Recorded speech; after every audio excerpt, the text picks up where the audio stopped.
Israel, America's closest ally, fighting for its life, fighting against Iran and our other common enemies. And the resistance will deal with it as a part of the war. আগুন নিয়ে খেলেও শিক্ষা হয়নি ইসরায়েলের, নিজের পায়ে আবারও কুড়াল মারার সব আয়োজন সারা। হামাসের সাথে যুদ্ধ করতে গিয়ে ইসরায়েলি সেনারা নাজেহাল, তারপরও যুদ্ধবাজ নেতানিয়াহুর খায়েশ কমছে না। এবার লেবাননের হিজবুল্লাহর সাথে পূর্ণ মাত্রার যুদ্ধে জড়াতে চায় ইসরায়েল।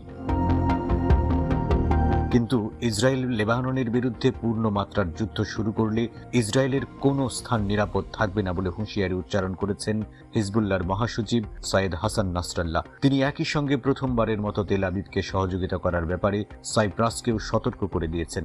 সাইপ্রাস যদি ইসরায়েলের জন্য আকাশ ব্যবহারের সুযোগ দেয় তাহলে দেশটিকেও পরিণতি ভোগ করতে হবে বলে জানান। For the Israeli enemy to target Lebanon means that the Cypriot government has become a part of the war. ইসরায়েলের নেতারা হিজবুল্লাহর বিরুদ্ধে সর্বাত্মক যুদ্ধের জন্য পরিকল্পনা অনুমোদনের পর এই মন্তব্য করলেন হিজবুল্লাহর শীর্ষ নেতা। নাসরাল্লাহ বলেন, ইসরায়েলের জানা উচিত তারা যদি আমাদের বিরুদ্ধে সর্বাত্মক যুদ্ধ শুরু করে তাহলে রকেট হামলা থেকে তাদের কোনো অংশ বাদ যাবে না। লেবাননের সাথে যুদ্ধ শুরু হলে হিজবুল্লাহ ইসরায়েলি ভূখণ্ডে স্থলবাহিনী পাঠাতে পারে বলেও হুঁশিয়ারি দিয়েছেন নাসরাল্লাহ। তিনি জানিয়েছেন, ইসরায়েল ভয়ে আছে, কারণ আমাদের প্রতিরোধ যোদ্ধারা উত্তর ইসরায়েলের গ্যালিলিতে প্রবেশ করতে পারে। যদি আমাদের উপর যুদ্ধ চাপিয়ে দেওয়া হয় তাহলে আমরা এই কাজে দ্বিধা করব না।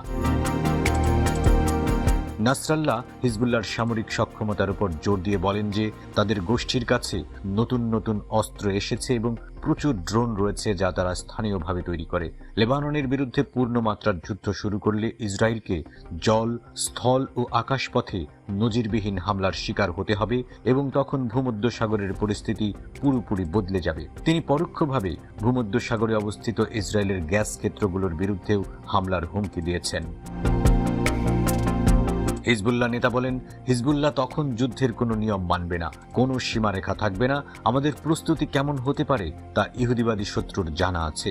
এছাড়া প্রথমবারের মতো ইউরোপের দেশ সাইপ্রাসে হামলার হুমকি দিয়েছেন হিজবুল্লাহর সেক্রেটারি জেনারেল। তারা মনে করেন সর্বাত্মক যুদ্ধ শুরু হলে ইসরায়েলি বাহিনীকে সাইপ্রাস তাদের বন্দর ও ঘাঁটি ব্যবহার করতে দিতে পারে। সাইপ্রাসের সঙ্গে ইসরায়েলের সামরিক চুক্তি রয়েছে এবং দুই পক্ষ মাঝে মধ্যেই যৌথ সামরিক মহড়া চালায়। ব্যাপক মাত্রায় যুদ্ধ শুরু হলে হিজবুল্লাহর হামলায় ইসরায়েলের বিমানবন্দরগুলো যদি ধ্বংস হয়ে যায়, সেক্ষেত্রে সাইপ্রাসকে ঘাঁটি হিসেবে ব্যবহার করে লেবাননে হামলা চালাতে পারে বলে আশঙ্কা রয়েছে। সে বিষয়টি বিবেচনা করে হিজবুল্লাহ মহাসচিব সাইপ্রাসকে সতর্ক করে দিয়েছেন।